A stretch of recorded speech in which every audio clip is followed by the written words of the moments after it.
नमस्ते दोस्तों, स्वागत है आपका अपने YouTube चैनल में। और इस वीडियो में हम बात करने वाले हैं CAA यानी सिटीजनशिप अमेंडमेंट एक्ट के बारे में, नागरिकता संशोधन अधिनियम के बारे में। इस वक्त पूरे देश में ये एक्ट लागू हो चुका है, तो इस वीडियो में हम समझने की कोशिश करेंगे कि यह एक्ट है क्या। एक एग्जामिनेशन, एक स्टूडेंट के पॉइंट ऑफ व्यू से एग्जामिनेशन में कौन कौन से तत्व आ सकते हैं, हमें कौन कौन से तत्वों को याद रखना है, उस पॉइंट ऑफ व्यू से हम इस वीडियो में समझने की कोशिश करेंगे। सबसे पहले हमें यह समझना होगा कि ये एक्ट एक्चुअली में क्या है। तो मैं आपको सामान्य शब्दों में आपको समझाता हूँ कि ये एक्ट वास्तव में क्या है। ये समझने वाली चीज़ है। देखिए दोस्तों, हमारे 3 पड़ोसी देश यानी कि पाकिस्तान, बांग्लादेश और अफगानिस्तान, इन 3 पड़ोसी देशों में जो अल्पसंख्यक समुदाय हैं, यानी कि ये तीनों पड़ोसी देश ऐसे हैं जहाँ पर मुस्लिम अल्पसंख्यक समुदाय नहीं है। यानी कि जो मुस्लिम को छोड़कर, यानी हिंदू, ईसाई, सिख, बौद्ध, जैन, पारसी, ये जो भी लोग वहाँ रहते हैं, ये अल्पसंख्यक समुदाय है। ये एक्ट उन लोगों के लिए है जो वहाँ पर रहने के बावजूद उनको वहाँ पर जाति के आधार पर भेदभाव किया जाता था, तो वो हमारे देश में शरणागति लेने आए, यानी कि हमारे देश की नागरिकता प्राप्त करने आए। तो उन्हीं लोगों के लिए ये एक्ट बनाया गया कि जो हमारे देश में आए हैं। तो बेसिकली एक्ट यही है। और इस एक्ट के एक महत्वपूर्ण तत्व हमें समझनी चाहिए, जो हमें याद रखनी है, अच्छी तरह से समझना है। वो एक डेट है, वो है 31 दिसंबर 2014। यानी 31 दिसंबर 2014 से पहले जो लोग इन तीनों देशों से हमारे देश में आए हैं, ये एक्ट उन्हीं के लिए है। उसके बाद जो लोग आए हैं उनके लिए ये एक्ट नहीं है। यानी कि जो व्यक्ति 31 दिसंबर 2014 से पहले भारत में आ चुके हैं, भारत में रह रहे हैं, शरणागति ले चुके हैं, उनके लिए ये एक्ट है। अब उन्हें भारत की नागरिकता कैसे प्राप्त होगी वो मैं आपको बताता हूँ। बेसिकली उन्हें 2 प्रमाण पत्र देने होंगे। पहला प्रमाण पत्र उस देश का देना होगा जहाँ से वो आए हैं। फॉर एग्जाम्पल कि अगर कोई व्यक्ति अफगानिस्तान से हमारे देश में आया है, तो उसे एक प्रमाण पत्र ये देना होगा कि वो अफगानिस्तान से हमारे देश में आया है, और दूसरा प्रमाण पत्र ये देना होगा कि 2014 31 दिसंबर 2014 से पहले वो यहाँ आया है, और यहाँ के कोई भी प्रमाण पत्र उसे देना होगा। फॉर एग्जाम्पल उसे बिजली का बिल दिखा सकता है कि वो इससे पहले यहाँ रह रहा है। कोई भी एक प्रमाण पत्र उसे प्रस्तुत करना होगा सरकार के सामने, तभी उसे भारत की नागरिकता प्राप्त होगी और अच्छे तौर पर। और वो क्या है कि वो हमारे साथ घुल मिल भी गए हैं, कई सालों से हमारे साथ रह रहे हैं। तो कई ऐसे लोग मुद्दे उठ रहे हैं जो खतरों वो एक अलग मुद्दा है कि बहुत सारे लोग इसके विरोध में भी बात कर रहे हैं। मैं उसमें नहीं जा रहा हूँ, मैं सिर्फ फैक्ट के बेस पे बात कर रहा हूँ कि कौन कौन से फैक्ट हमें याद रखने चाहिए।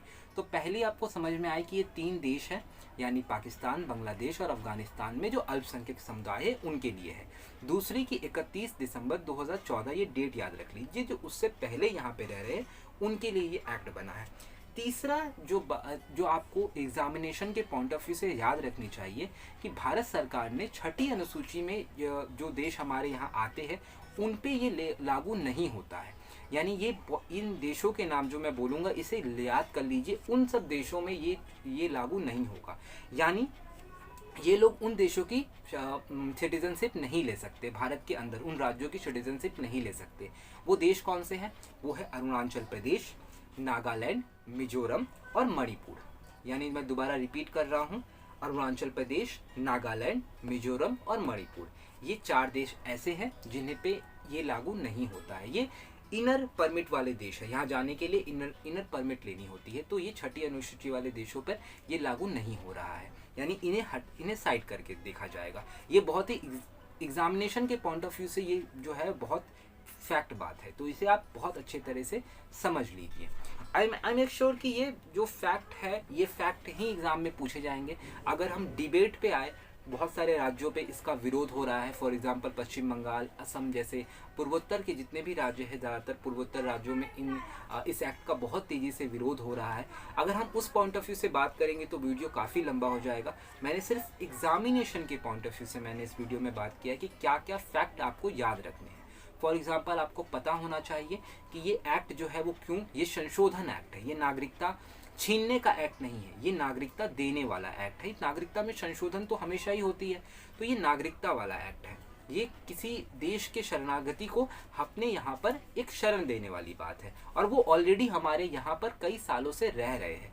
तो मुझे नहीं लगता कि उन लोगों से हमें कोई खतरा हो सकता है, मगर बहुत सारे लोग इसे अपना खतरा मान रहे हैं, एक राजनीतिक दृष्टिकोण से इसे देख रहे हैं, वोट बैंक की राजनीति के तहत इसे देख रहे हैं। वो एक अलग मुद्दा है। उस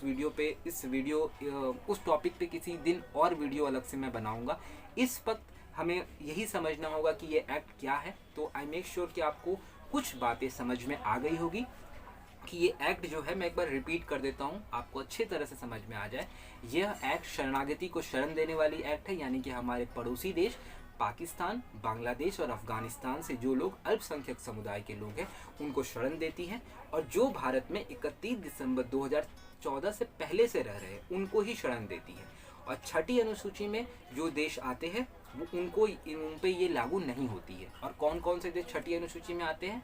अरुणाचल प्रदेश, मिजोरम, नागालैंड और मणिपुर, ये 4 देश छठी अनुसूची में, इन पे ये इनर परमिट वाले देश है, इन पे ये लागू नहीं होती है।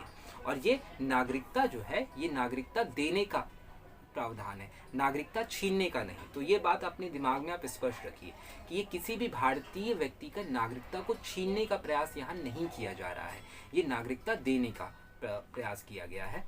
ओके, तो आई होप कि ये छोटा सा वीडियो CAA पर, सिटीजनशिप अमेंडमेंट एक्ट 2019 पे आपको अच्छा लगा होगा।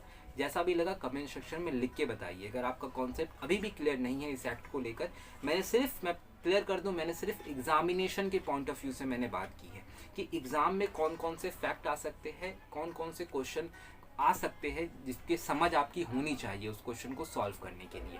ओके, जैसा भी लगा इस वीडियो को शेयर कीजिए, अच्छा लगा तो इसे और भी ज़्यादा इसे समझिए कि क्या मैंने कहा है। Thank you so much for watching this video. Thank you very much.